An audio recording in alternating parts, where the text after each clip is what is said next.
Hello and welcome to the review, the responses we got for the 10 questions for atheists.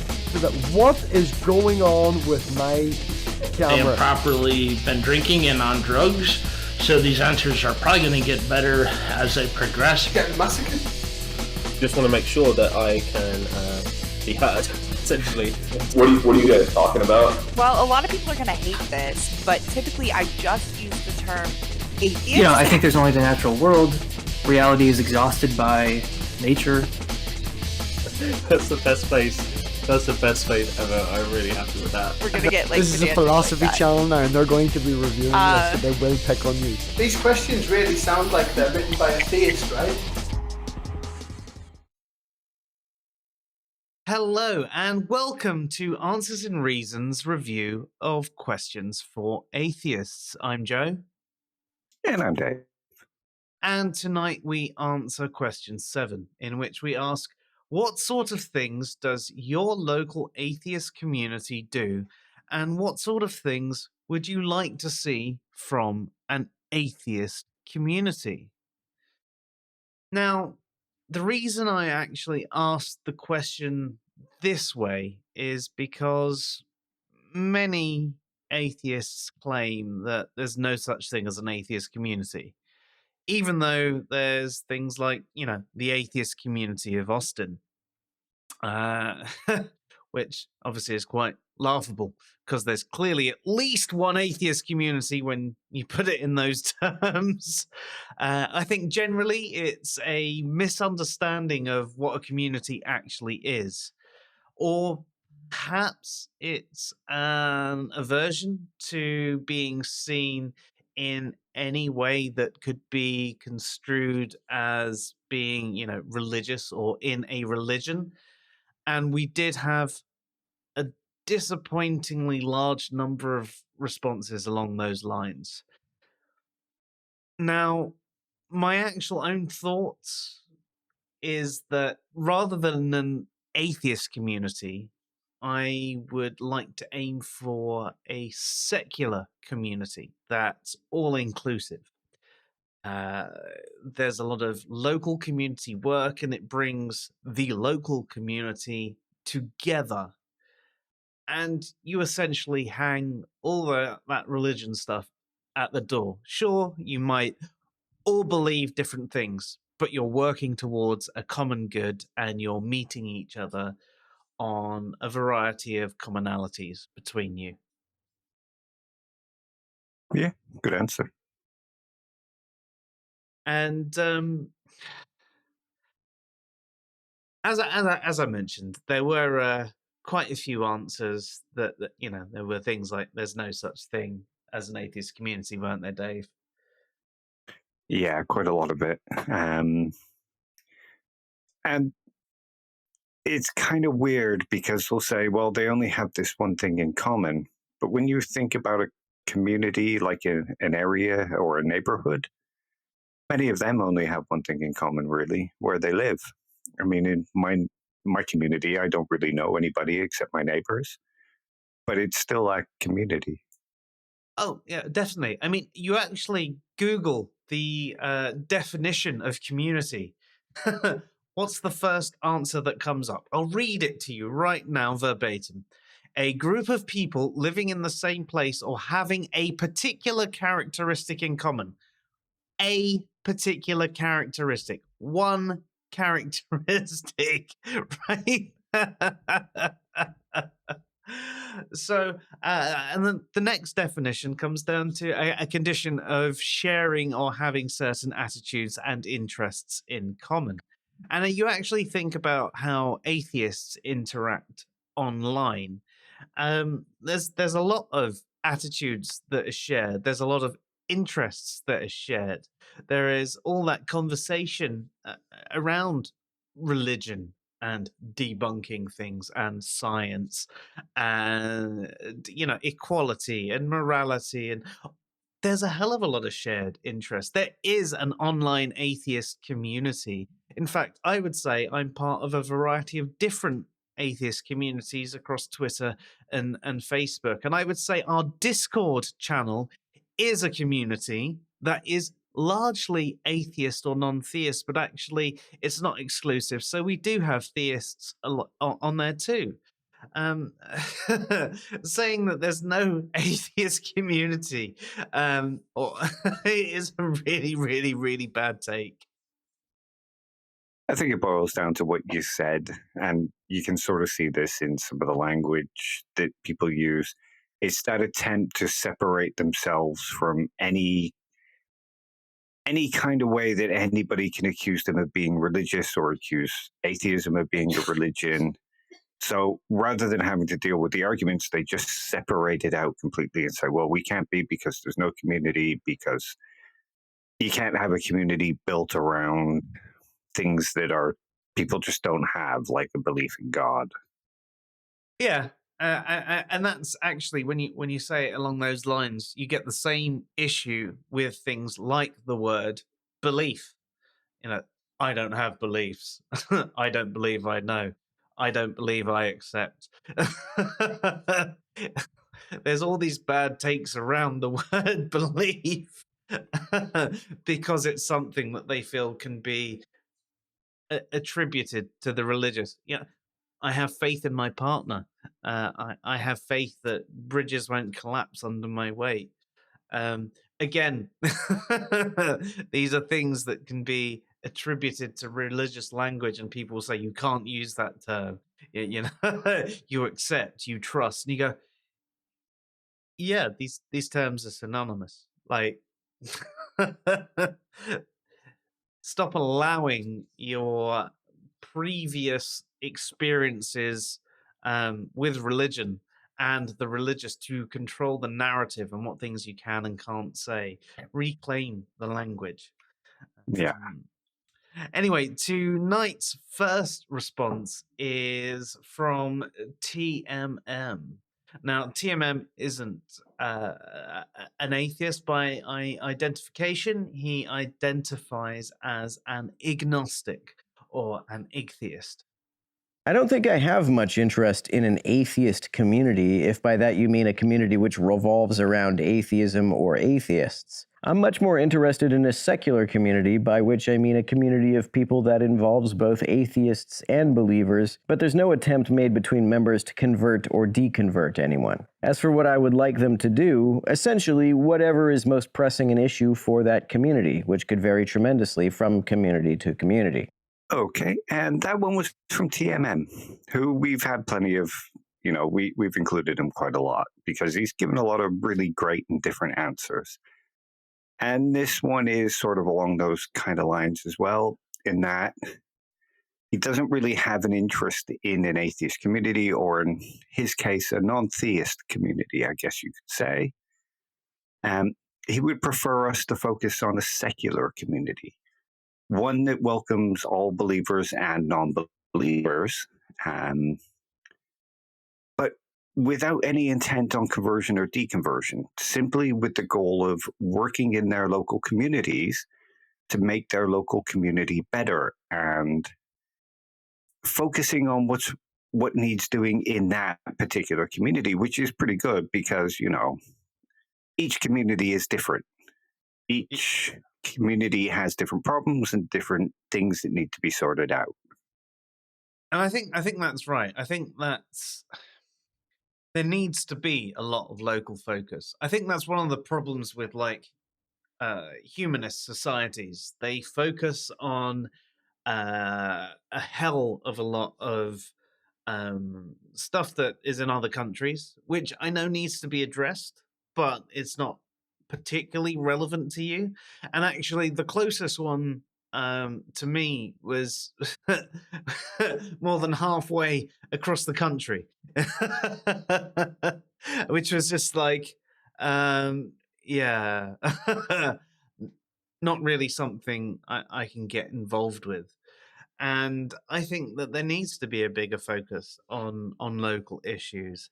And it's like I mentioned, I have a friend that's an atheist, and she works with her local church because that's the only sort of local charity that there actually is.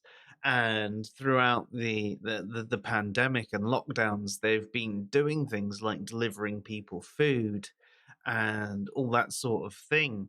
And I know someone could turn around and go, yeah, well, atheists can do that, or yeah, well, non-theists can do that. Yeah, great, but we don't. Yeah, that's one of the things. I mean, the church already has all this kind of framework built up to handle these things. Definitely, they have a massive infrastructure. They do. And if atheists are concerned less with the image and more with the helping, then they won't care that they're having to work with the church. Saying, well, atheists can do it as well, it gives off a kind of, this is all about image. Like, well, like you said, atheists aren't going out and doing this. Don't get me wrong, there are atheists that are going out and doing this. But most will just sit back and argue that atheists could do it too. Yeah. I think that's the most frustrating thing. It's okay, great. Yeah, we atheists can do it too. We atheists aren't doing it. This is the problem. Yeah. There was a meme around not long ago, and it was like a guy sitting in the street, and he had all these separate cups, and it was like atheist, Roman Catholic, Muslim, Protestant, and the atheist bowl had the most full. And I think that's kind of a clever idea, because there are lots of atheists that will give just to show up in this meme and make it look like, well, look, we give the most. But if there's no performative element or no kind of image element, it kind of starts to disappear with a lot of them. It does. I mean, you think about questions of morality, and I know that's a question that we're coming to in the future, but so many atheists will turn around and go, atheists are so much more moral than Christians and the Bible and so on and so forth.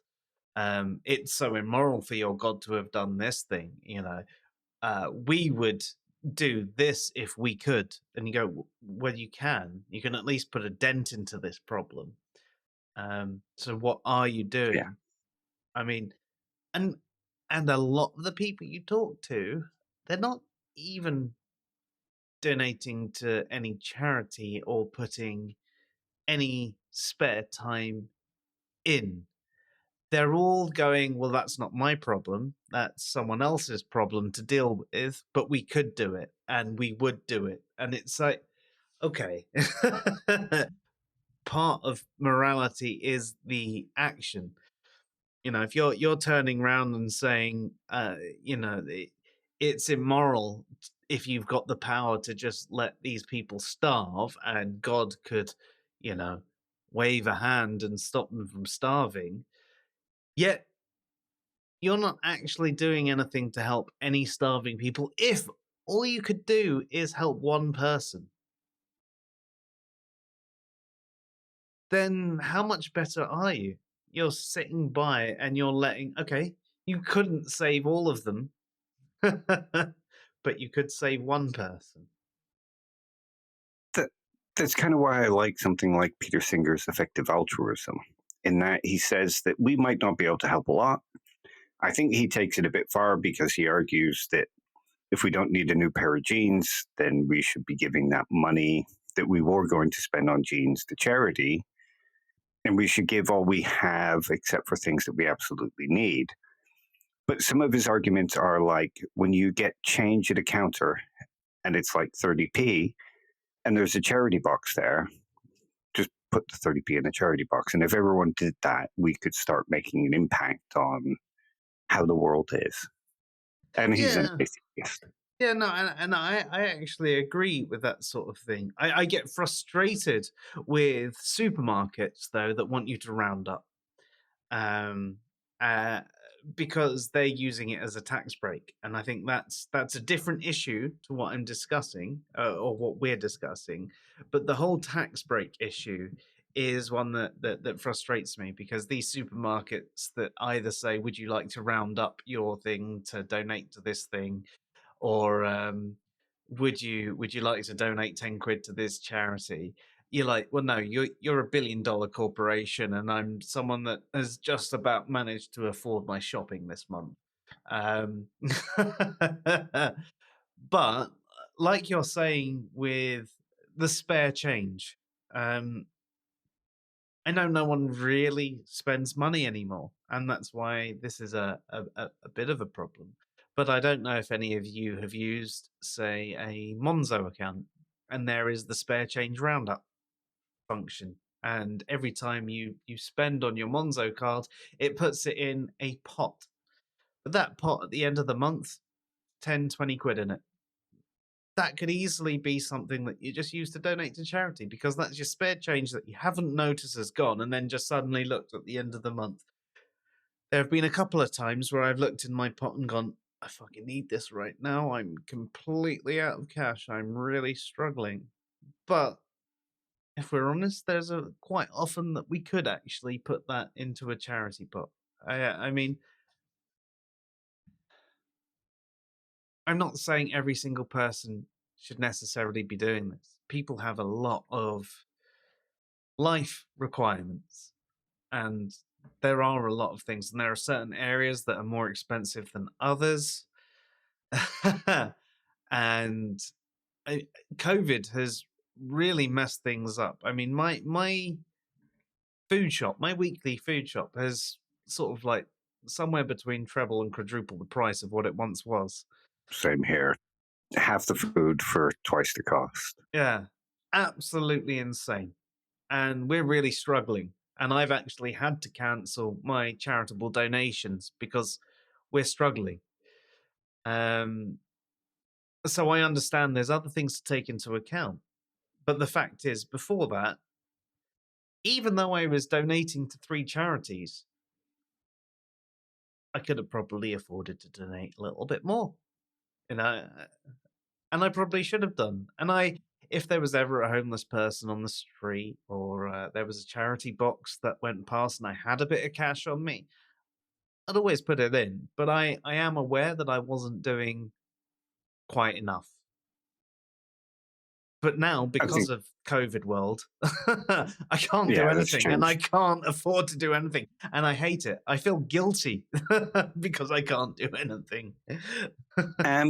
There are some other ways that you can do it, like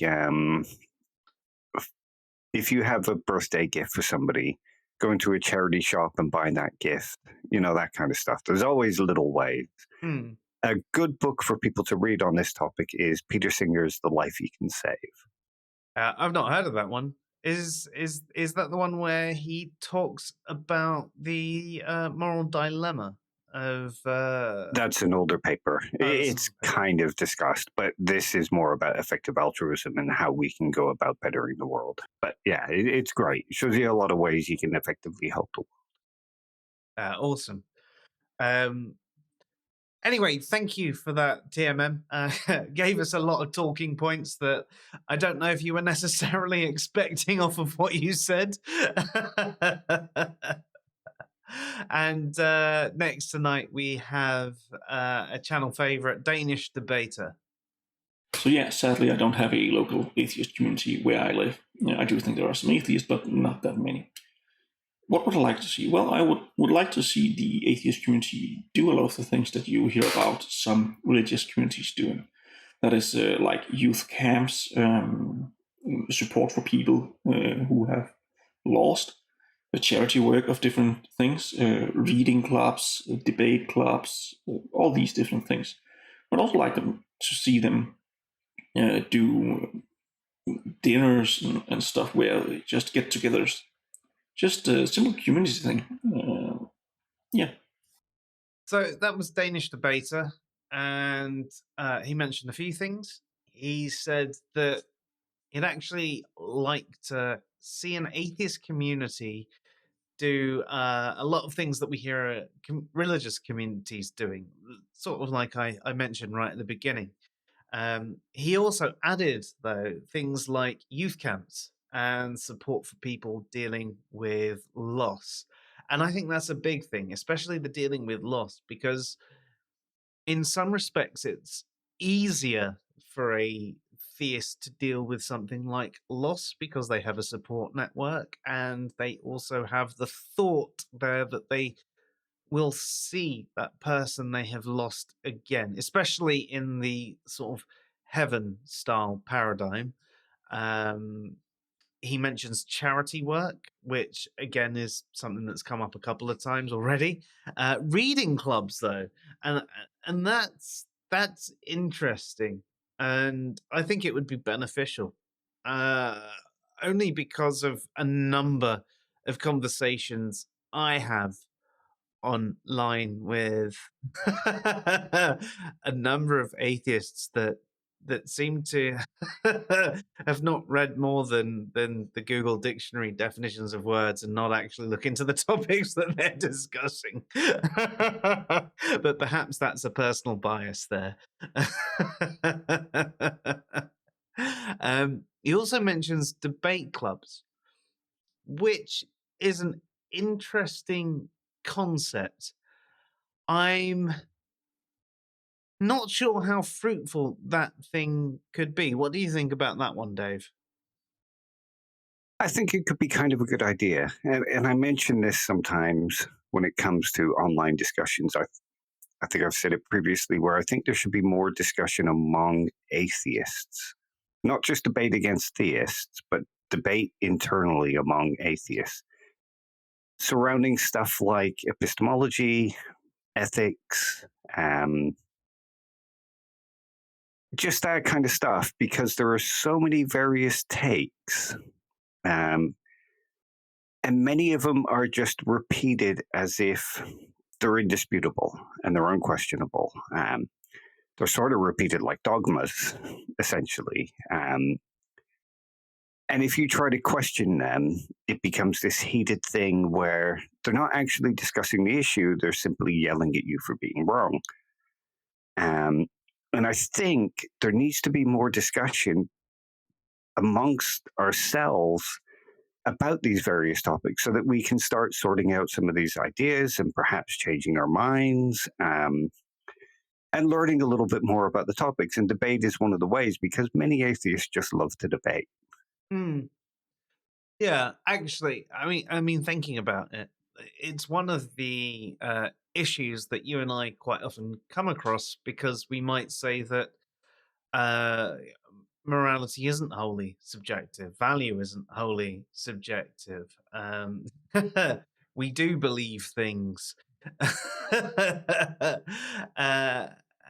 and all those sorts of things. You know, religion isn't a mental illness. Atheism isn't the default position. Yeah, and stuff like this should be debated and discussed. Yeah, and because these people haven't heard alternative perspectives, or have only heard those alternative perspectives from the opposition, the second someone like Dave or I say these things, well, clearly we're just the opposition. We're othered. We're theists in disguise. We're theist trolls. You know.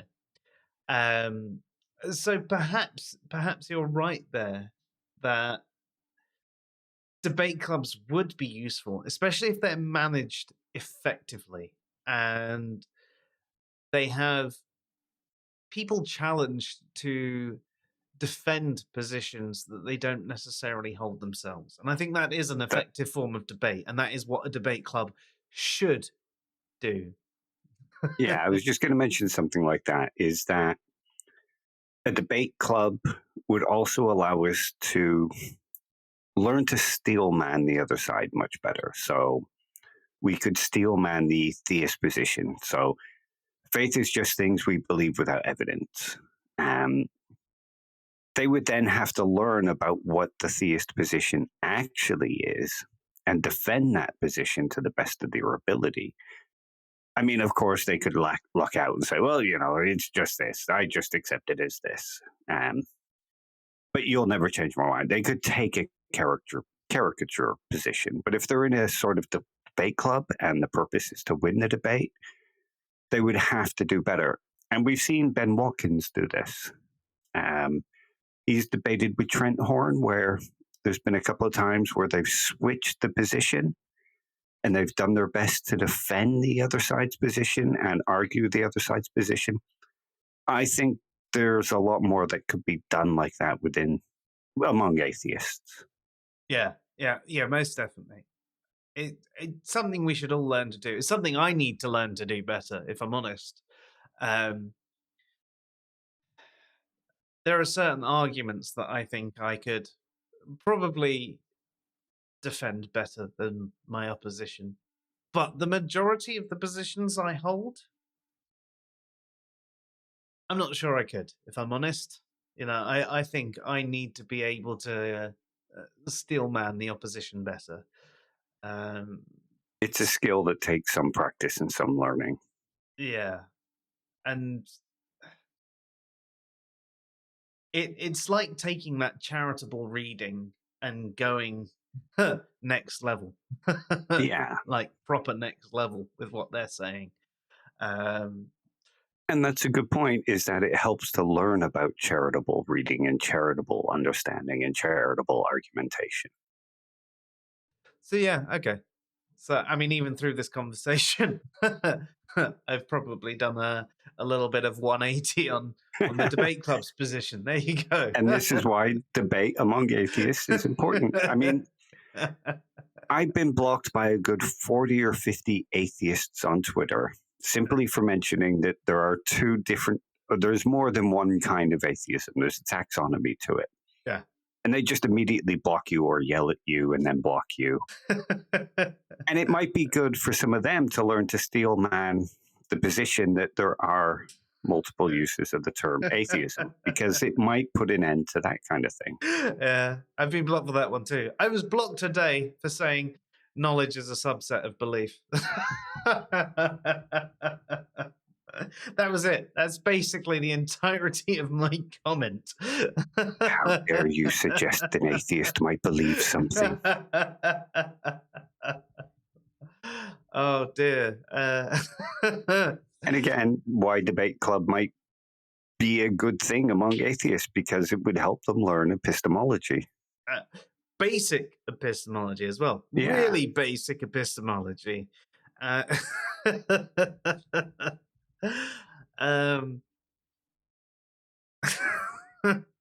Yeah. And he also mentions certain human things could benefit from it as well, just like general get-togethers. And I think that would be positive, especially in this post-pandemic world that we live in, because people are actually now used to staying indoors, and not everyone is as introverted and happy with being indoors and playing on their computer as me. I know my wife isn't. I know she wants to meet people. I know she's lost a lot of contact with a lot of the people that she knew before. And if there were these sort of community events, I mean, I know I'd be forced to go along, and it would probably be hell for me. But, she and the kids would really benefit from this sort of thing. And I can put myself through hell for my family. And that would be beneficial. And you never know, I might find some interesting people that I could bring on the show. So there would be some sort of benefit there for me as well, too. Yeah, and to be honest, I think, I'm not a particularly sociable person. I can be sociable, especially in sprints. But I think at the end of this pandemic, like you say, everybody's going to need to learn to re-socialize. I mean, they'll still have the basic skills, and et cetera, but it will be a way to acclimatize ourselves again, and possibly to expand our circle. Yeah, definitely. And, as you mentioned with it, expanding our circle, it gives you different perspectives. And if you're not overly sensitive, then it can help change your way of thinking on things. It's back to that sort of debate clubs point as well. Having these different perspectives in your expanded circle, that maybe you agree on most things, but there's a couple of things that actually you disagree on, and you can discuss and perhaps find some sort of happy medium. And by happy medium, I don't mean bang in the middle. I mean, actually, maybe you see their point more than yours, or vice versa. And that can be really beneficial. And doing this sort of thing in the real world is more effective than doing it on social media. Yeah. People are so primed to fight on social media. It's why I prefer doing these videos, and not just because we're sort of doing it in a monological way, because we have guests on and we have conversations with them as well. But when we have the conversation with them, it's a proper dialectic conversation. It's not this sort of heuristic style fight that you find with the conversations that you have on social media. But if you go out and meet these people in the real world, you'll both be feeling like you have to be a bit more charitable as a default, because Yeah, you might get punched in the face. Exactly. There's not that anonymity there, and there is that danger, as Dave says, of being punched in the face for being a dick. Yep. Not that I would punch you in the face. I'm more likely to punch you twice in the face. I'd hope so. Got to get the balance right. Jab, right hook, you know. No, so brilliant answer there, Danish Debater. Thank you for that. And next tonight we have another favorite, actually, from doing these reviews, and that's Godless Granny. I found my local atheist community only shortly before the pandemic. I didn't get a chance to really get involved with them before the pandemic, and they have not met since. I hope we get back together again when it's over. They did talk about some things that they were doing, like protests on gay and trans rights. I would like to be involved in more things like this. Okay, and that was Godless Granny. Now, she didn't speak about what she wanted to see, not so much. But she spoke about how she actually joined her local community just before COVID hit. And of course, like many things, COVID put a stop to groups and people gathering and all that kind of stuff. And what her local community was talking about was doing things like protests, going out and supporting gay and trans rights and that kind of thing. And I think that's very useful. I mean, there's a lot of atheists that would complain and say, well, politics should be kept out of atheism. That's not anything to do with atheism. And we'll come across somebody who argues something like that later. But I think these are things that atheists should get together and do. Especially, you know, we're more for equality, we're more moral. We support people regardless of how they are, because there's no good reason to not support these things if you're not, you know, if you're not religious. And it's making the world a better place. Yeah, most definitely. I mean, I very much agree with that sort of point, and I think that is something that we should support, and not even so much equality as equitability as well. There are so many people who have suffered just because of who they were born as, whether it's their the color of their skin, or their gender, or their sexuality, their identity, whatever. And there are people, well, I mean, that are like me. I guess that sort of middle class white male that is privileged, even if I don't necessarily feel privileged because I've struggled in my life. I am very aware of how privileged I am in comparison to these other people. And there are so many people that miss this fact and overlook this fact. And I think that, getting community support and helping people less fortunate than us, even if we feel unfortunate ourselves, there are still people less fortunate than us. Yeah. Is something that we should do. And especially as we atheists do like to claim that we're more moral than theists, well, then we definitely should be doing this sort of thing.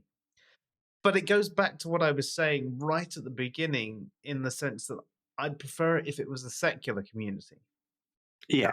I don't think it has to necessarily be atheist. I think there are plenty of theists that would support this sort of thing as well.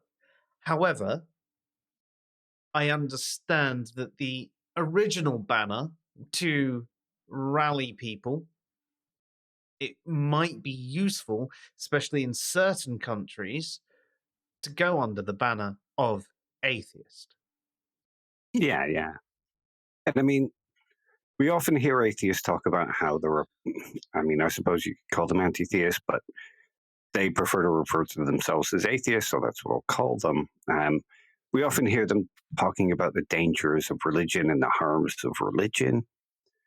And this is one area where I can sort of agree with them. Now, they go a bit broad and say all religion is harmful in this manner, but there are religions that don't really give a fuck whether you're gay or you're trans. And certainly not all of theism or all of, deists generally don't care. But there is a certain number of like Muslims and Christians who are opposed to these things and do cause harm by being opposed to these things. So this is one way we could go out and fight against those religions. And like you said, there are theists who don't have a problem with these things. So they might join in as well. And it might be a way to form these kind of secular communities that TMM mentioned.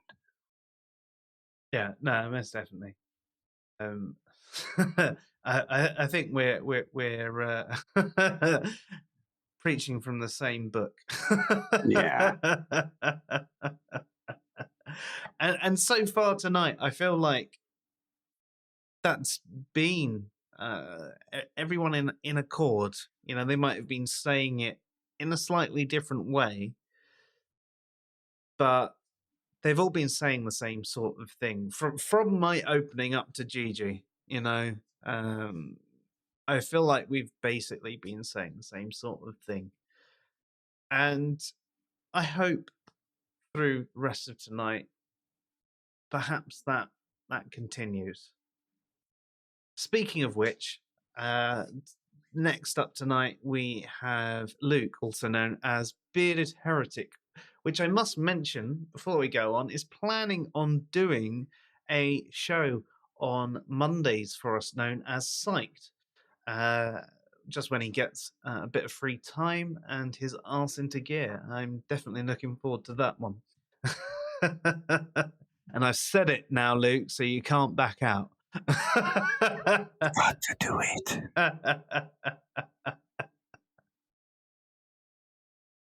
So this is actually an important topic for me. I am in the process of writing a book that I've been in the process of writing a book for ages, since the start of this year, maybe even last year, about this very topic, essentially.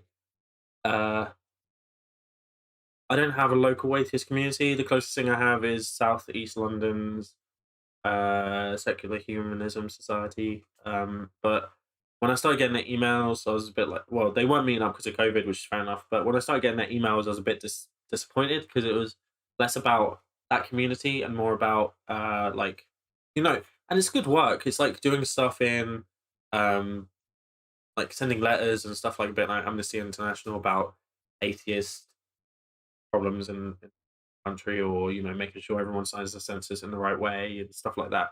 It's more activism stuff, and I don't mind that. It's not what I want from an atheist community, and secular humanism is kind of like It's not entirely an atheist community, but it's almost there. It's like the closest thing you're going to get, apart from something like the atheist community of Austin. So locally, there's not much, but I live in a secular country. It's not like me being an atheist is an issue. I don't have to hide it. What I would like to see is more atheists trying to come together to kind of like help each other with bereavement or finding out what purpose is, especially new atheists, people who have just become atheist out of a religious religious denomination or something, and they're trying to find their way. They're trying to replace the things that religion had for them. So like, how do they get comfort now? How do they get connectivity with other people? How do they consolidate the fact that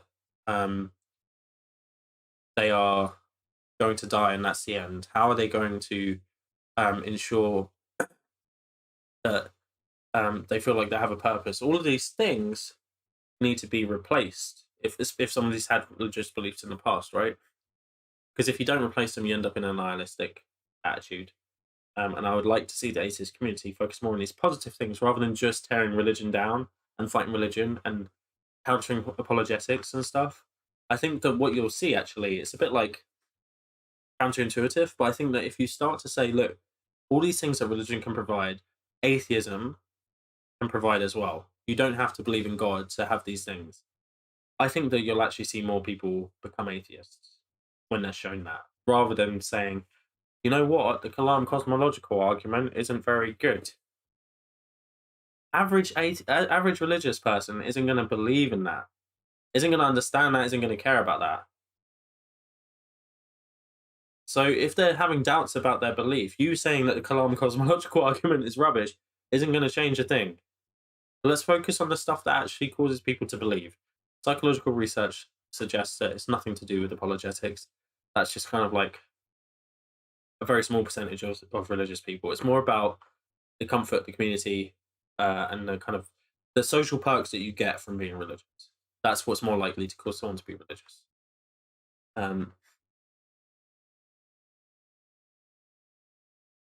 So Randolph has said, I run a national atheism organization. We will be organizing community get-togethers and other community-oriented events soon now that COVID-19 is no longer putting a stop to this. Good. I'm glad that's happening. Please don't make it just about how Christianity or other religious things is rubbish. Yes, okay, right. One of our objectives is specifically to not be going on the attack against religions. We prefer to focus on better quality of life for atheists. That's exactly what I'm talking about. Yeah? That needs to be the focus of all, well, not all, but like a lot of atheists online and stuff. Yeah, and we should stop having this battle with religious people. Because it's not going to work. And it's not the average believer is not going to care. Yeah. In fact, I'm not even sure. Like, I don't really like this. Like, it is what it is. Like, evangelical version of atheism, where you're kind of trying to convert people. That to me makes me feel uncomfortable. So, and also I think I want the atheist community to be more accepting of different forms of atheism and not labeling other people with their version of it. You know, because I think atheism's personal. There's different definitions, as we all know, but I think people need to accept that people use specific labels in a specific way, and that's okay. You don't need to be using your label. It's silly. So that was Luke, or Bearded Heretic. And over. And he mentioned a hell of a lot of things, and I think a lot of them are in accord with things that we think ourselves. One of the things is actually something that he mentions on his channel and on his blog, and is part of the book he's actually writing as well. And that's talking about dealing with death. He says he'd like to see more atheists come together and help with things like bereavement. And part of this was how he struggled with his father's death. And that's really on the nose, because theists do have that sort of benefit there. They not only have things like the promise of seeing their loved ones again and being, life eternal and so on and so forth, but they also have all these rituals, and many atheists can be very flippant when dealing with loss. We're just molecules. I mean, you've seen that one yourself, haven't you, Dave? Yeah, people just going, well, they're dead. That's just the way life is. Just get over it. Get used to it. Yeah. Which is absolutely awful. It shows absolutely no compassion. Especially from a group of people who say they don't need morals because they have empathy. And then fail so hard to show any empathy.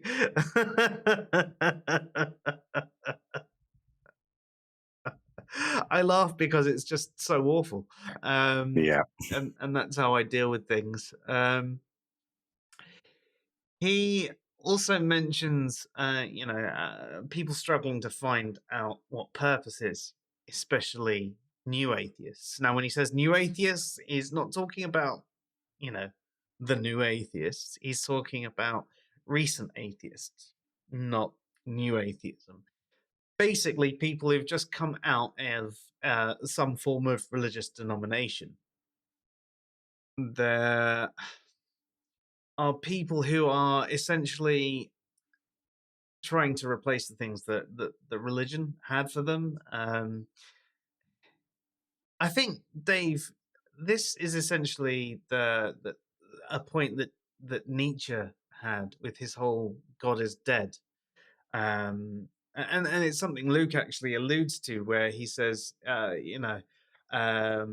people need to answer questions like, how do they consolidate the fact that they're going to die and it's going to end, and how do they feel like they have a purpose, and how do they feel connected to other people and have comfort in their lives. And they're sort of things that they had answers to in the past.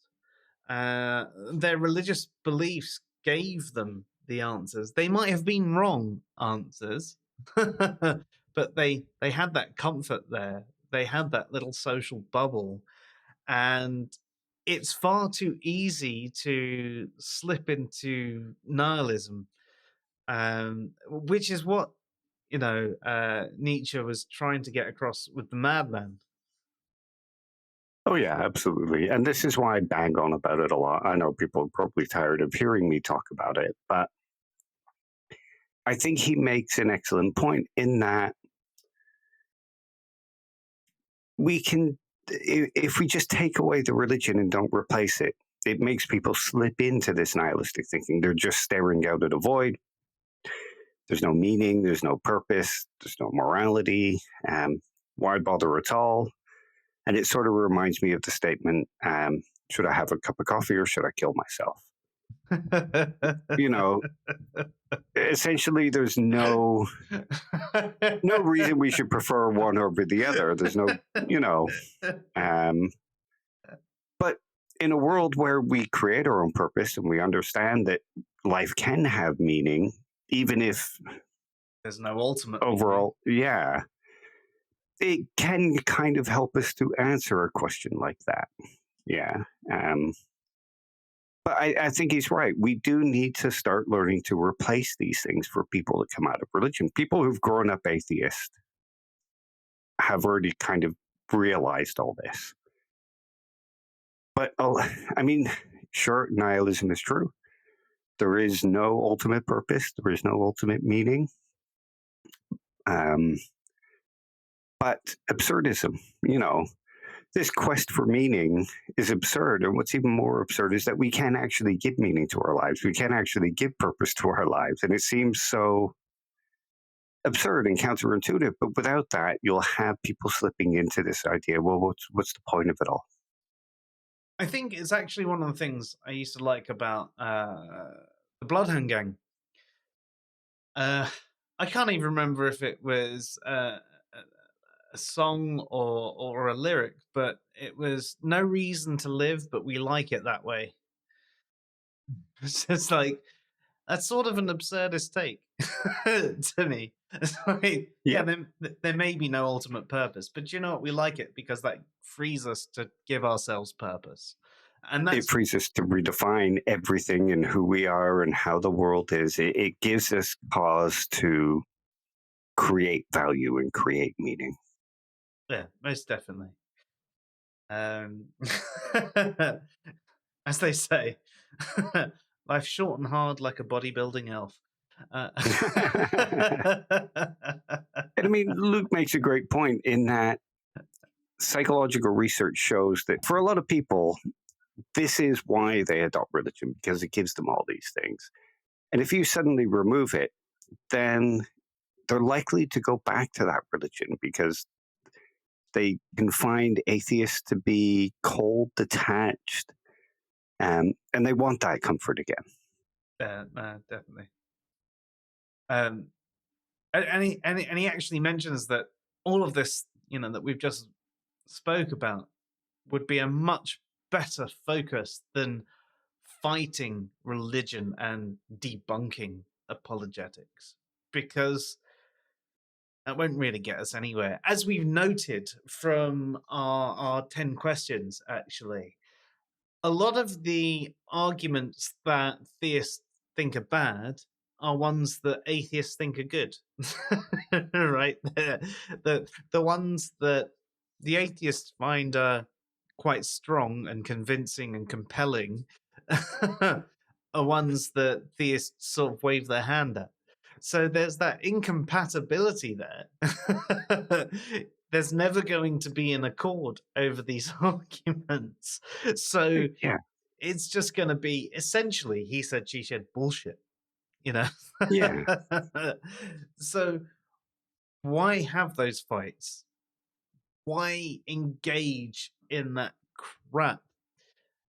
Because it's never going to actually go anywhere and produce a better life for anyone. And he says, he believes that if we focus on that sort of thing, and how you don't necessarily need religion to have that support network and so on and so forth, we'll probably see more people becoming atheists. And, focus on the things that not only causes people to believe, but keeps people believing, that community aspect, that support network. Rather than just trying to focus on, those counter apologetics and the whole meme bomb situation. I mean, I am ad-libbing a little bit, but, artistic license. Well, I mean, it's kind of ironic as well, because you'll hear a lot of atheists say, well, people don't believe because of apologetics. They just use that to reinforce their belief. So counter-apologetics doesn't do anything. Okay, well, if you believe counter-apologetics doesn't do anything, then why are you out there trying to debunk them? Shouldn't you be interested in learning why people believe these things and what it gives them and how we can replace it in order to bring them out of religion?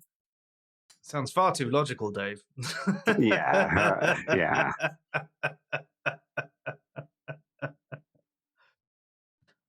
But yeah, fantastic answer, Luke. I know we love giving you a hard time, but there's nothing I can actually give you a hard time over with that answer. He's almost as smart as me. Okay, hard time given. No,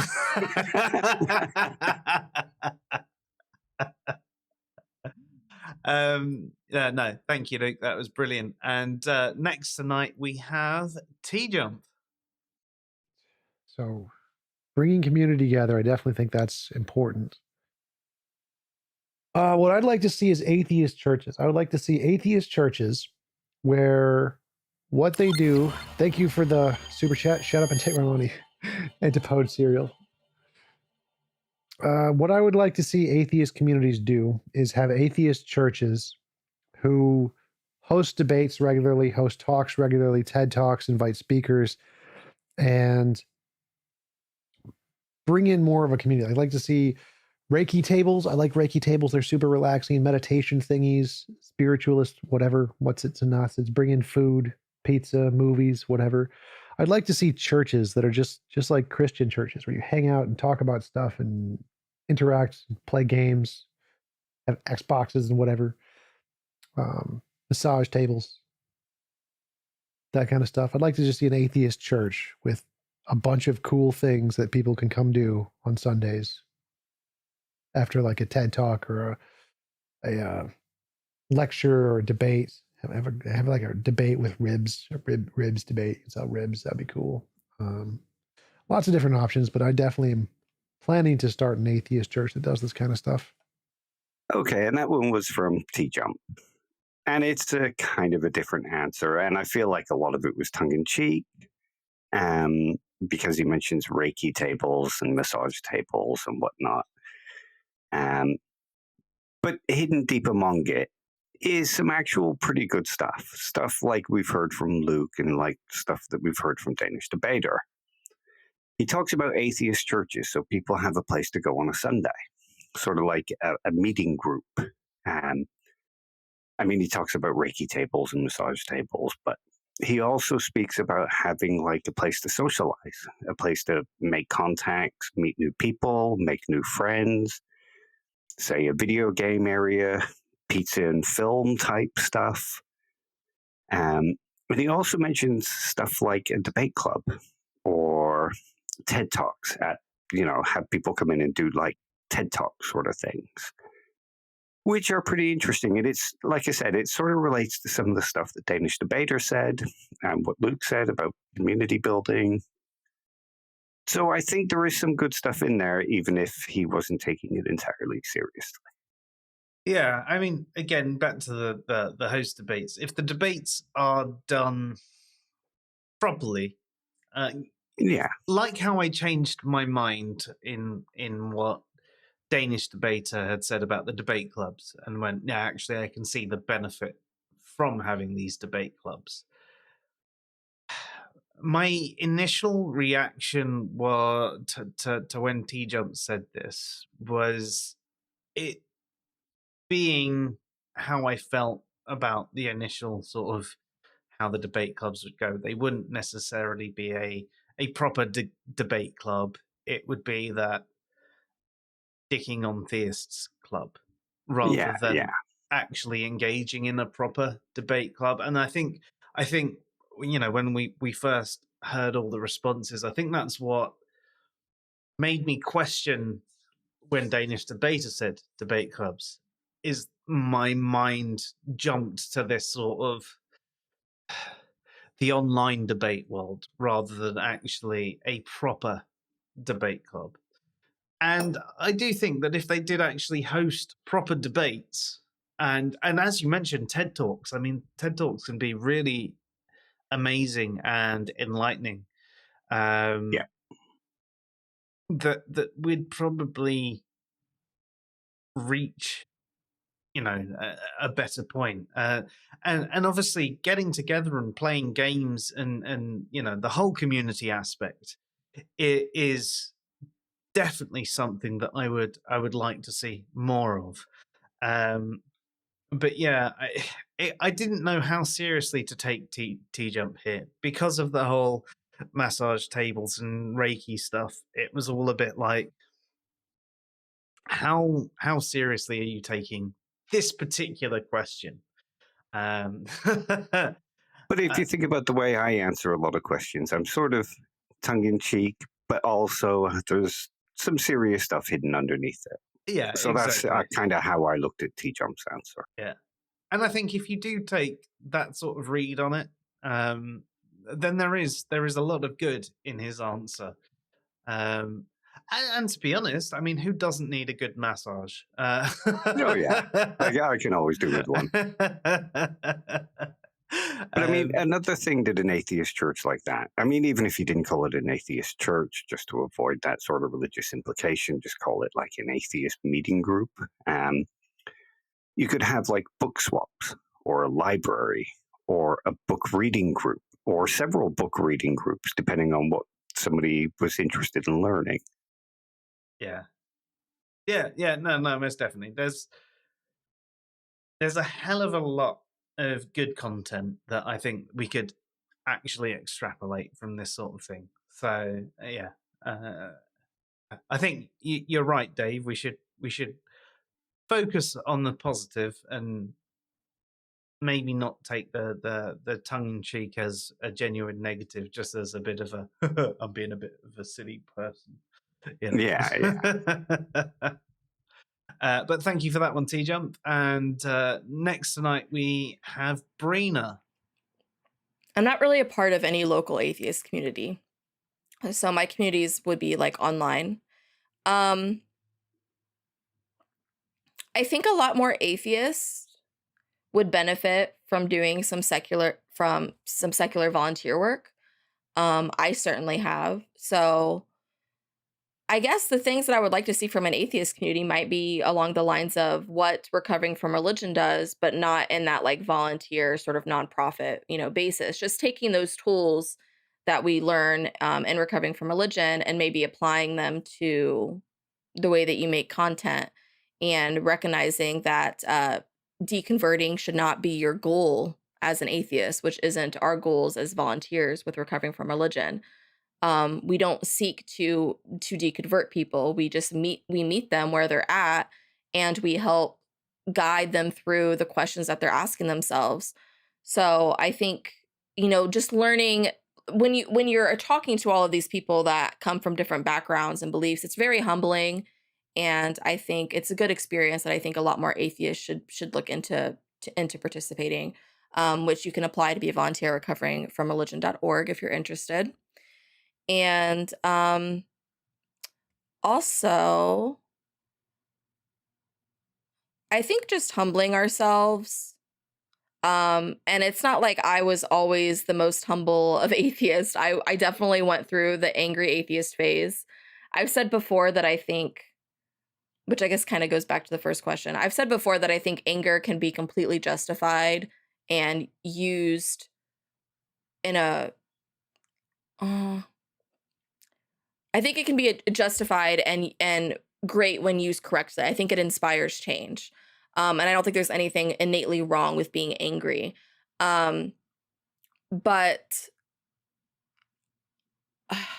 it can impact the way that you go about having like serious conversations. And I think maybe there should be more than just anger. If you're like representing yourself as sort of some, I don't know if the correct word is activist, but like if you're speaking on these types of issues in like a public forum, like on YouTube, for example, it might be better to humble yourself a little bit and just be able to be open and vulnerable. A lot of atheists used to be theists. So like maybe it's okay to sort of dive into and just kind of remember that you used to be in a place where you believed this stuff. And I'm assuming most of us wouldn't think that we were this terrible human being when we believed in those sort of things. And just kind of reminding yourself what actually helped you and how you would have wanted to be treated when you were a theist, if you ever were a theist.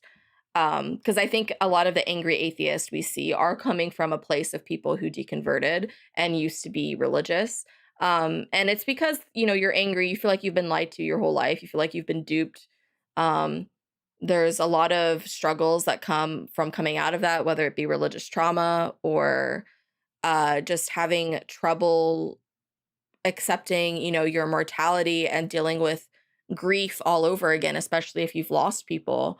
And now you have to grieve them in such a completely different way because before you thought that you were going to be reunited and now you have this different perspective. So I think that vulnerability can be really beneficial to the atheist community.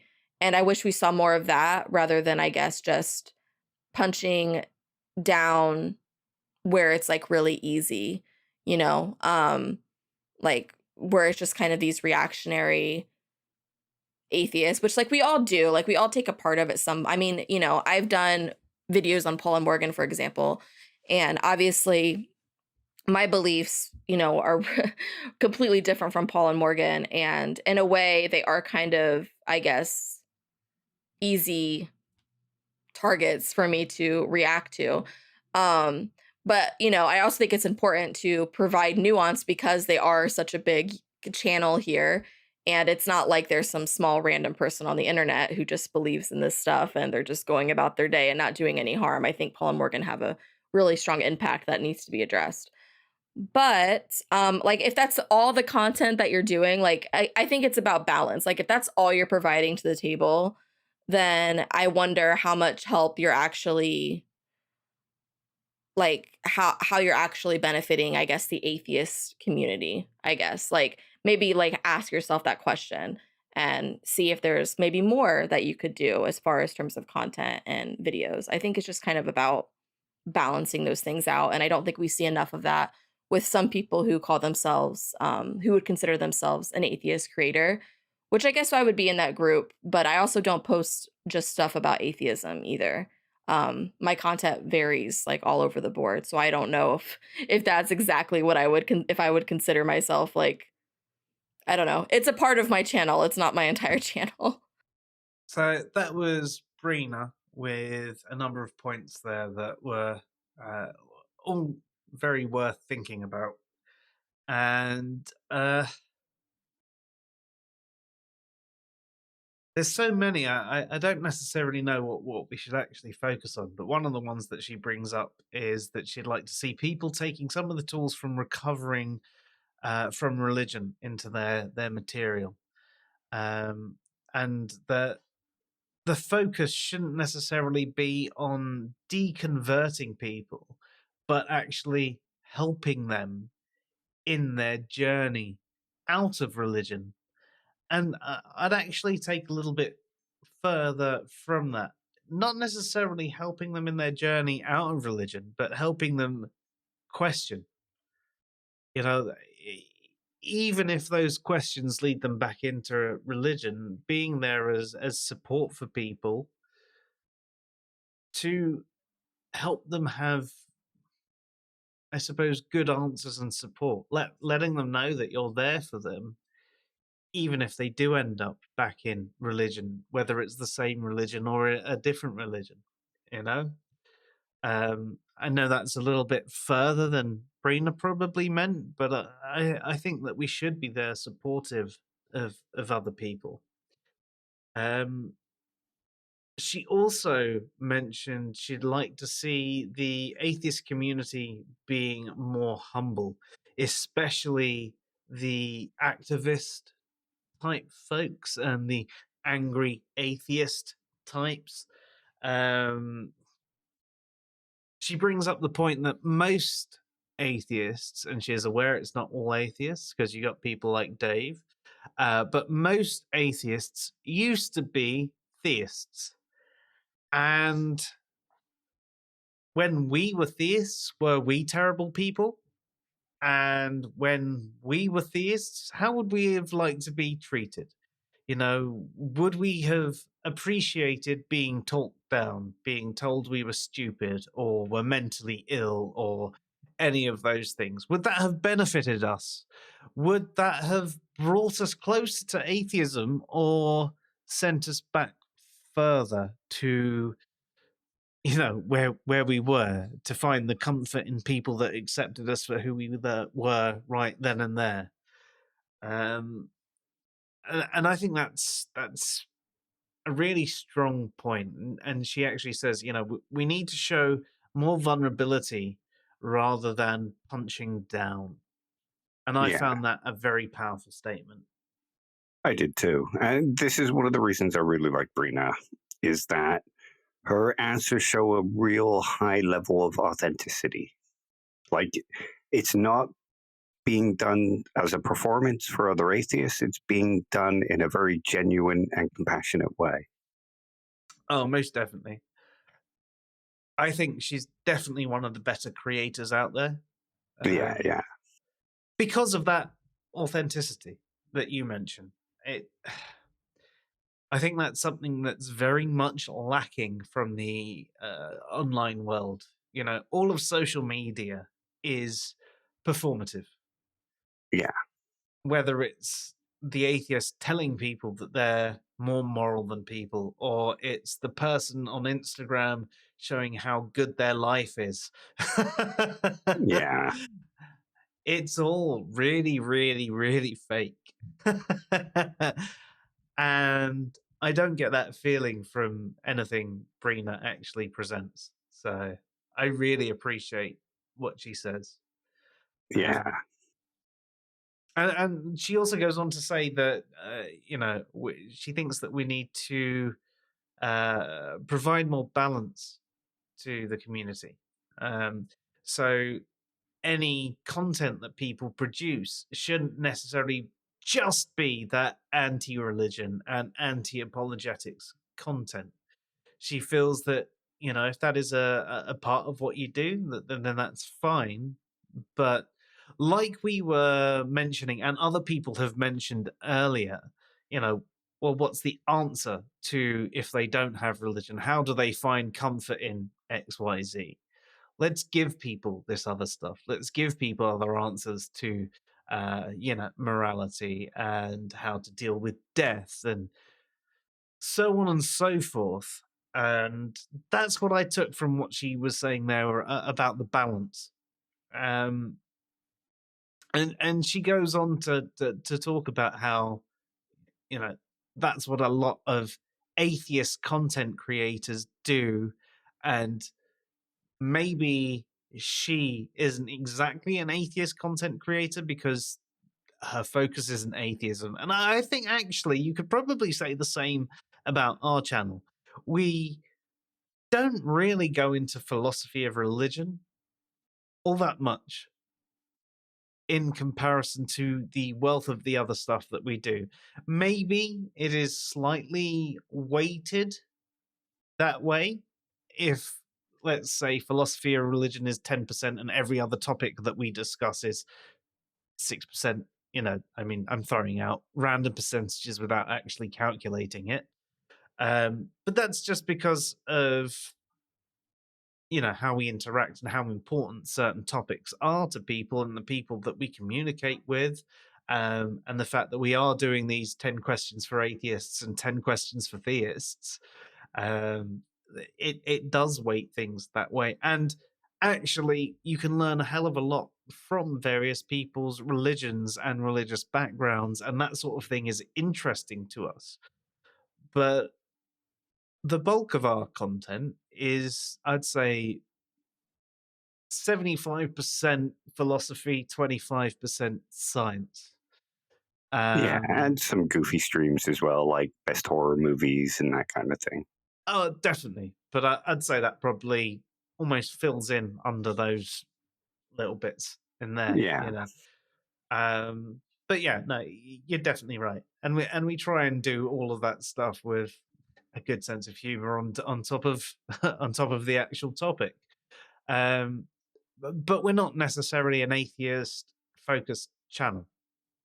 No, especially when you look at certain other channels like Real Atheology and Walden Pod. I know he's got stuff that isn't focused on philosophy or religion, but there is a lot of focus on that in his stuff. And or, if you're counter talking apologetics. And if you're talking about a balanced atheist channel, they're channels that we would definitely advise that you check out. Like if you're looking for atheist content and you want it to be balanced rather than that dogmatic equivalent of fundamentalist atheist stuff, I would definitely check out Real Atheology, Walden Pod, and Counter Apologetics, and there's a couple of others which I'll try and remember to put in the comments, but we know how that goes. But that is more along the lines of that balanced atheist content rather than the, I suppose, angry atheist or dogmatic atheist or fundamentalist atheist content that you might frequently see in your feeds. Yeah. I think she makes an excellent point when she talks about how people were once theists, and, would they present themselves at that time as being this bad people, this irrational people? I'm pretty sure they would have considered themselves good and rational. And it's sort of something that we brought up with Emerson on that stream. And he talked about similar stuff. And you get a lot of atheists will say, well, you can't have a rational discussion with a theist. You can't bring them out of theism. All you can do is mock them. And yet most of these people were theists, and I'm pretty sure that they came out of it not because they were being mocked.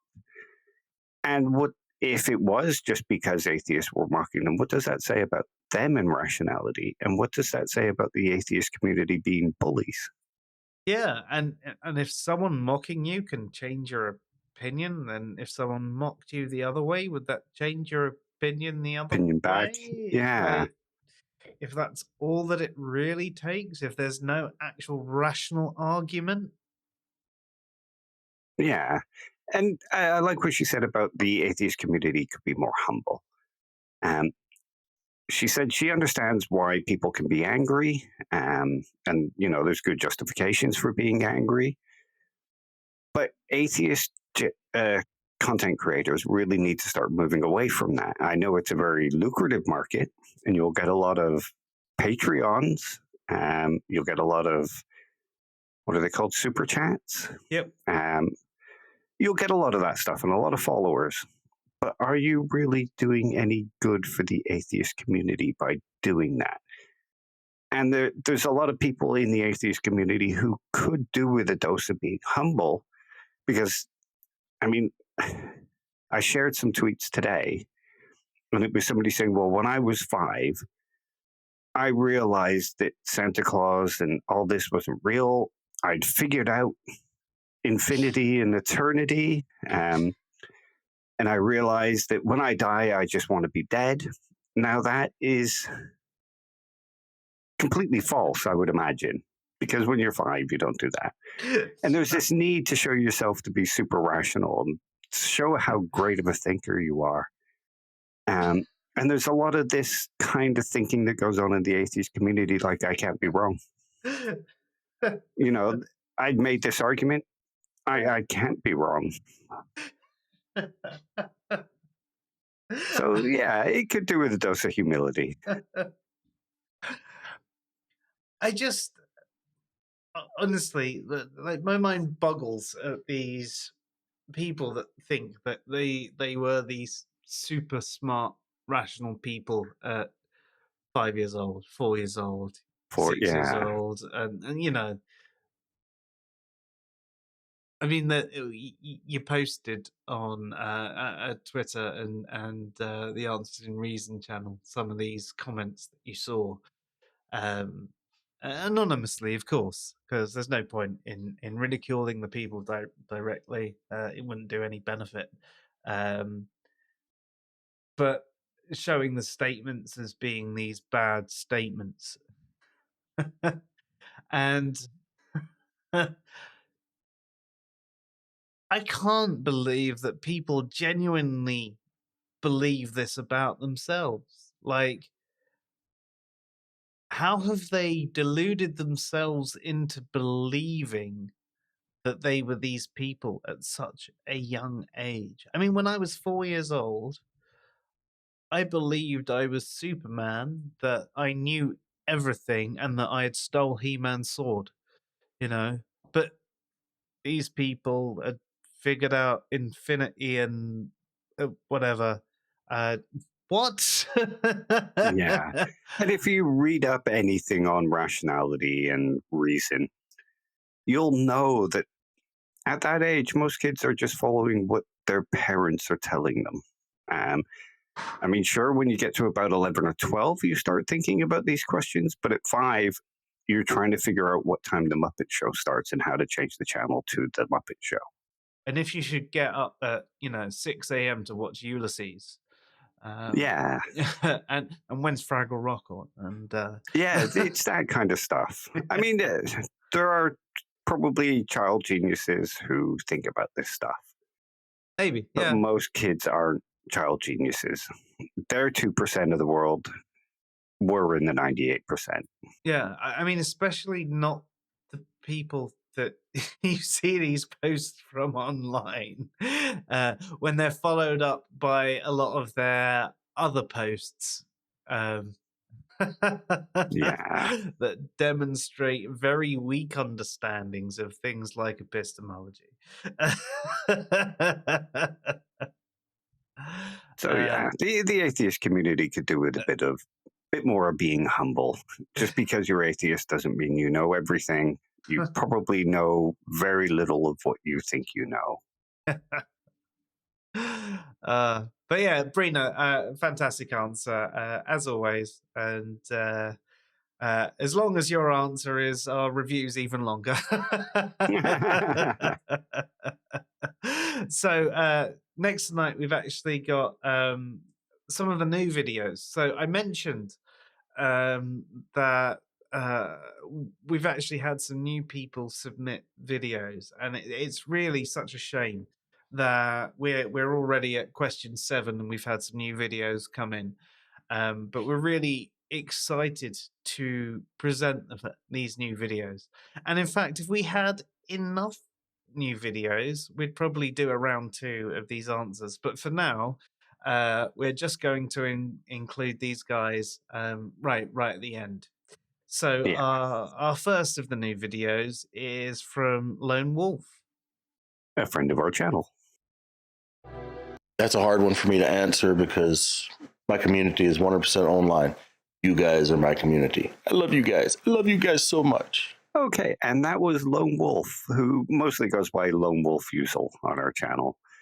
And he's a friend of the channel, and I'm so happy that he sees himself as part of our community because he's an awesome guy. He really is. Really entertaining as well, and throws out a hell of a lot of love. And he's someone that that we've got to know over the last month or two, and it seems like a really, really great guy actually, and they've recently become Facebook friends as well. Nice one. I don't use Facebook often enough, so. No, you'll probably find you've got about 20 odd notifications from people who've added us recently. Yeah, probably. And he also runs his own channel, as you can tell by this video, but he mostly focuses on gaming stuff. So if you enjoy gaming, good humor, and great people, go subscribe to his channel. Especially if you like Elder Scrolls Online. That seems to be the main game that he actually does. Definitely worth a subscribe. Although he has said to me before that he likes to keep his live streams quite, small, because he likes it to be a smaller community of friendly people rather than, the average internet dickhead. Which I don't blame him. I'm obviously paraphrasing him, so don't quote me as saying exactly what he said. That's how I interpret what he said. But thank you, Lone Wolf. Yeah, no, thank you, dude. And I'm very much looking forward to your answers in the coming videos as well. So next tonight we have an answer from Bitchspot Blog. Nothing, nor do I care. Because here's the thing, and I've pointed this out before. You don't need an atheist community. You just need friends. You need people that you can rely on and talk to and trust. You don't need a church. You just need people. And I've never looked at my church, back when I believed, as a source of community. It was a whole bunch of 85-year-old blue-haired biddies, and I didn't care about any of them. Not really, not if you're going to be honest about it. I don't need some kind of built-in community to turn to when times get rough. I build my own community. I want people who legitimately care about me for me, not because they think that some book tells them that they ought to. So I don't belong to any kind of fill-in-the-blank community. I just make friends, and you can too. Okay, and that was Bitchspot Blog, who gave kind of an interesting answer. Probably for reasons other than he thinks. He sees other atheist communities that do pretty much everything wrong. Lots of atheist communities act like their atheism is a kind of cult. I'm guessing he's probably referring to certain groups like that promote trans rights or certain political leanings, because he mentions that kind of stuff. And in those, you have to believe or not believe a lot of things that have nothing to do with atheism if you actually want to fit in. If you don't follow along completely, then you're considered not part of the group. He also says he would much rather hang around with theists than hang around some of the atheist activists that maintain that you're just not atheist enough for them. Yeah, and I mean, on that side, I mean, they're not necessarily for the same reasons as him, but there are definitely some theists. In fact, many theists I'd rather engage with than some of the atheists I meet online. Yeah, most definitely. I think he makes some good points here. But like I said, for reasons other than what he probably thinks, because he's talking about specific types, but I actually see the type of atheist that he is to come under this bill. And the reason I find it kind of ironic is he did a whole video dedicated to talking about how Ben Watkins wasn't atheist enough. The things he did made him not atheist enough, and that meant that he must be a theist plant. He's a theist pretending to be atheist. So he's committing the same sort of error that he's complaining about other atheists doing. I'm getting the feeling that he's talking about how philosophical atheists think separate agnostic and atheist into two different types of non-believers. I think he's talking about that, but I see a lot in the atheist community that fit this bill. I mean, think of many of the arguments that we've had recently. You're liking theist posts, therefore you must be a crypto theist. You don't like an atheist post who happens to be popular in the atheist community, therefore you can't be an atheist. Yeah. And we had one of Bitchspot Blog's fans come to our blog and argue that you were a crypto theist. Yeah. Because of, in fact, I mean, the entire conversation there was absolutely ridiculous if we come round to it. Like their initial response was straight up antagonistic, right? The video, even at the beginning of it, explained how we were atheists that encouraged good dialogue between theists and atheists or other forms of non-theist. And that you know, we're an atheist channel and we are an atheist blog and we have all this stuff going on. And they turn around and their last comment in their initial post is that we should try again without the God goggles on our head. Or you know, it was me. But even in their first response, their first answer to, you know, what type of non-theist are you, and how does that actually and what does that mean to you, was the first question. And they just turned around. Their instant was human, which doesn't actually, one, tell us what type of non-theist they are, or the label that they use for the type of non-theist they are, and two, what that actually means to them. They didn't answer the question at all. And it turned into a bit of a dumpster fire. You know? Oh, yeah. It was an absolutely terrible, terrible, terrible conversation. And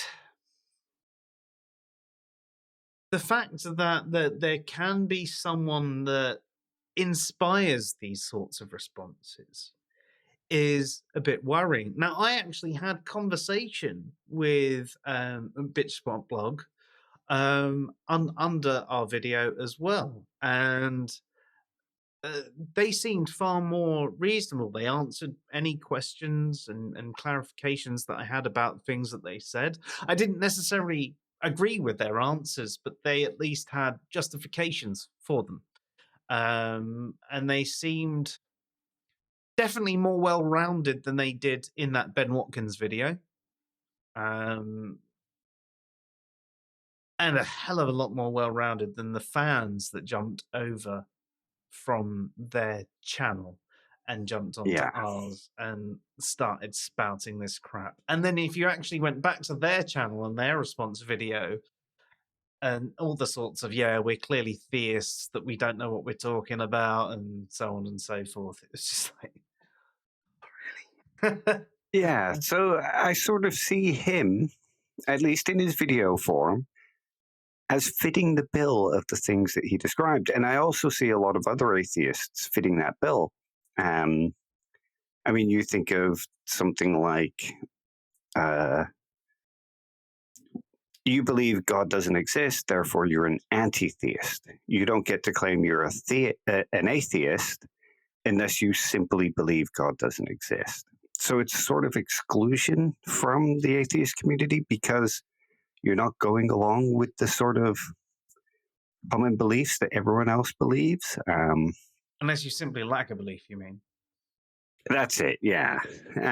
So there is a lot of that within the atheist community, and you'll get called out as a crypto-theist for not being antagonistic enough, for not being rude enough. And yes, he makes a point that there are atheist communities that sort of, if you don't support trans rights, you're not welcome in our community. But they don't say you're not an atheist for not supporting those things. Whereas in many of these other types of communities, it's, oh, you think theists can be rational? You can't be an atheist then. Oh, you think we atheists have to justify our positions as atheists? Well, clearly you're a theist. Yeah, so there's a lot of that goes on. So he makes some good points here.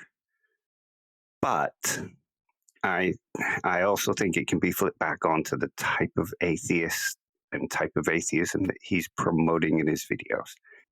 Now, you mentioned about the text responses and about how he came across more reasonably. And this was his follow-up response, as you showed me. I don't think we need to be organized. Atheists have one and only one thing in common. We aren't convinced by the claim that gods exist. That's it. What kind of organization can you have around that? The second you start talking about other things, you're no longer talking about atheism. You're talking about other things. If you want to talk about things like separation of church and state, there are plenty of theists who would happily work alongside us on that goal. So why do we need atheist communities again? Which some of that I agree with. Yeah. Which goes back to my point of it should be a secular community we should actually work towards, which was sort of what I was getting at with, the original question, even though I phrased it in the form of atheist or non-theist community. And he's right. There are plenty of theists that would work for, a secular community. He says that he doesn't think that we need to be organized, though. And need, in this sense, is difficult because I think there are certain needs that people have. Like we mentioned, when people are deconstructing, when people are leaving their religion, when people are needing support, there are certain needs for organization. There's also charitable needs, and there is that need for organization. Like we mentioned earlier, how the church has infrastructure that we atheists just don't have. He also says atheists have only one thing in common. We aren't convinced by the claim that gods exist. And I mean, there's that conversation of whether a non-theist is an atheist or whatever. But if we were to regard all non-theists as atheists, cool, okay, that's fine. Yeah, that's the only thing that we have in common necessarily, apart from the fact that we live on this planet and we breathe this air and we eat this food and we live in certain towns and we need certain support and we all have family that die and so on and so forth. We all have things that actually we all have in common past our lack of belief in gods. And if we bring it back to something that Godless Granny said in a previous video about how in America, non-theists are mostly ignored. And so it's good. There's a good reason to unite under the single banner of atheist, because like if we think about Hannah Arendt's theory of power, where power belongs to the group, organized as a group, we have the power to change things. And in the case of atheism in America, there might be a need to unite under a single banner and call it an atheist community, just as like you can have the Black community in America and they do their best to change things and make the world better for them, and hence organizations like Black Lives Matter, because through that organization you can have power and you can show that you need to be seen. So there is good reasons for something like an atheist community, and as many of these videos that we've responded to show, there are things that are missing. If we just simply rip people out of religion, there's stuff missing, So just because we all have only this one thing in common, as is properly claimed, there's a lot of groups considered communities that only have one thing in common. Yeah, definitely. And even those groups that only have one thing in common actually have more than one thing. Loads in common, yeah.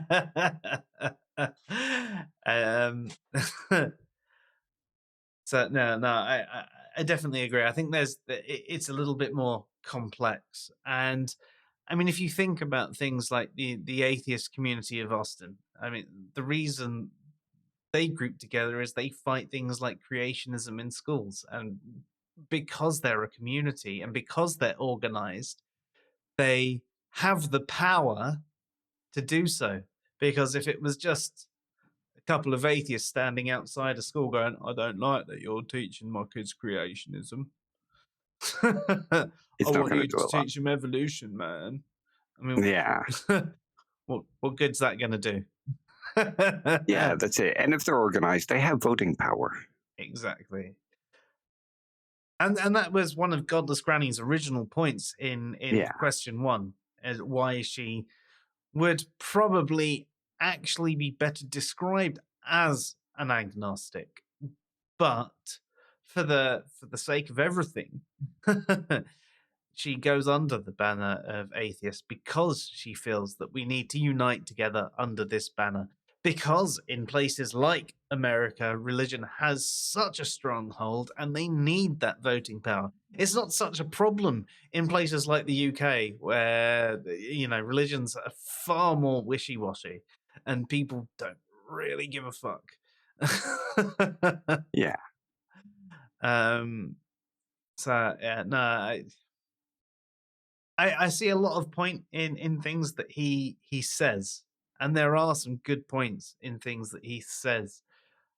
I just don't think that there's necessarily the consideration past the immediate bubble.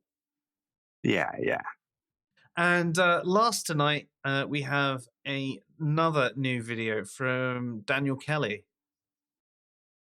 In terms of atheist community, I mean, I've not found like a explicitly atheist community in my local area or to engage with. I found community around other things, and it's really only in the sort of online space in particular that I sort of engage with these sort of conversations. But yeah, the idea of like a death ritual is really interesting, and because I think it is one of those things which it it needs something to give it some sense, to give it some structure, to help people sort of process all those emotions and feel like they know what's going to happen next at such a uncertain and heartbreaking time. I don't know what I want necessarily from my community in that, but obviously, I have thought, what could I make my funeral like? Because I'm aware that, the vast majority of people who would be attending right now will probably still be Christian. And obviously their theological beliefs about what's happened to me are pretty dreadful. And I don't know how to support them in that.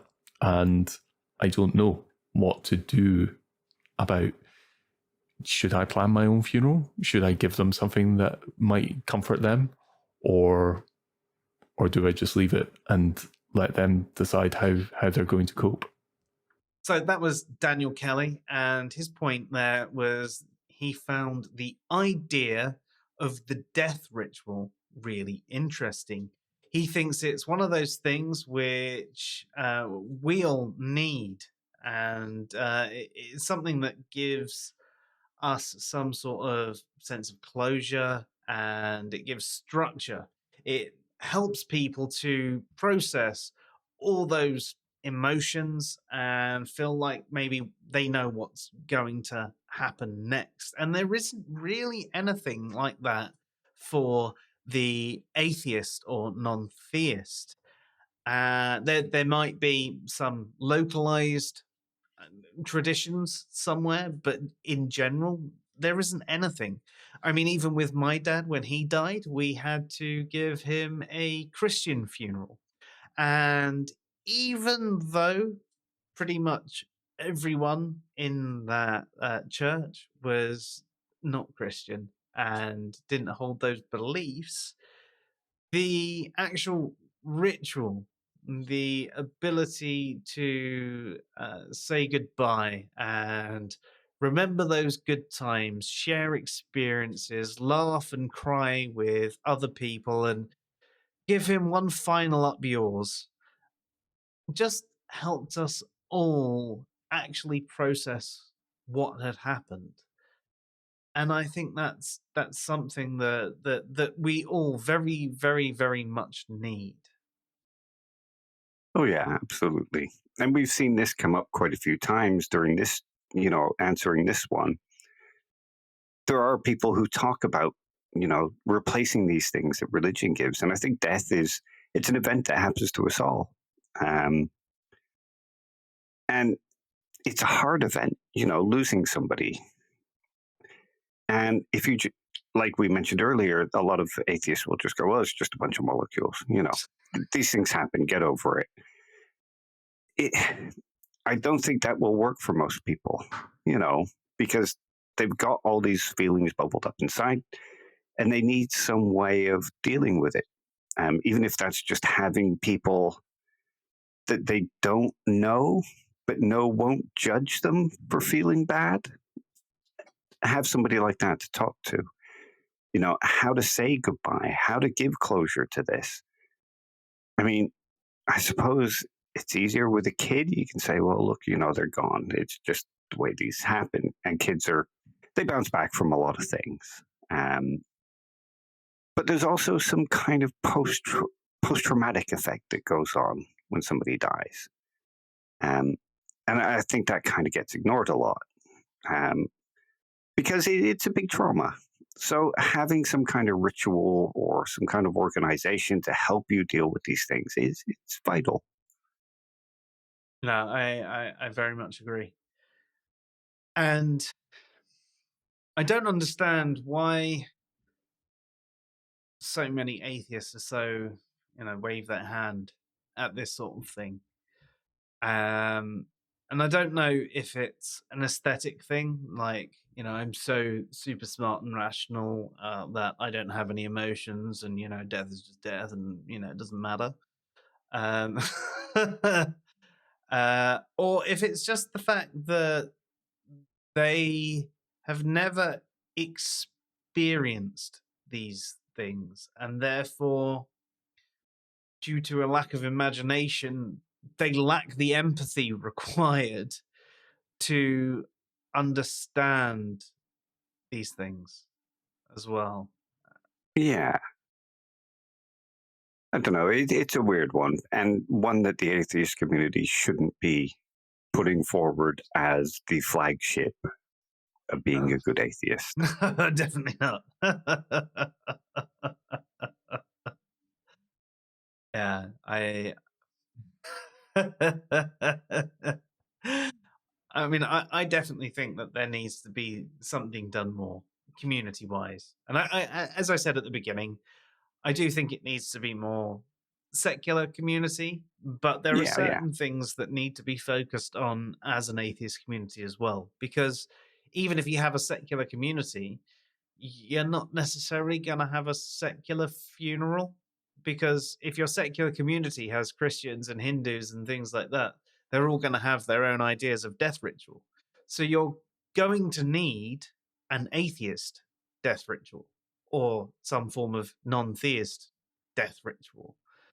The humanists offer something similar to this, where they'll plan out the funeral, they'll have speeches, people can share their memories and stuff like that. But I'm not sure that's enough. Like, it's enough for a funeral, but I'm not sure that's enough for the people that are grieving. No. It's more than what some of the people offer online of just get over it. Yeah. But there's definitely a hell of a lot more to it than that. As anyone that works in the field of mental health will tell you. But yeah, I mean, my thoughts, as I mentioned at the beginning, is we should aim for an inclusive secular community that works towards common goals, and our local area should be our primary focus, if I'm honest. Improving our local area and working out from there. And I do think atheists and other non-theists should be at the forefront of these communities, because theists already have quite a big infrastructure. They don't need a secular community. They might be interested in one, but they don't need one in the way that, as much as we might say we don't need one, most of us really do. We are social creatures. And we need other people as much as we might think we don't. Even people like me who are quite introverted and have enjoyed the last 2 years being stuck at home because of the pandemic need people.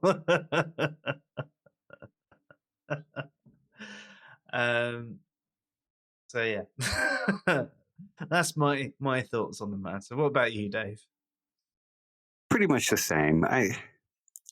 Like I say, I understand Neitche's point, and I think it's a very valid point. And like, you get a lot of atheists who talk about how we need to get rid of religion and we need to move away from religion. It's outdated.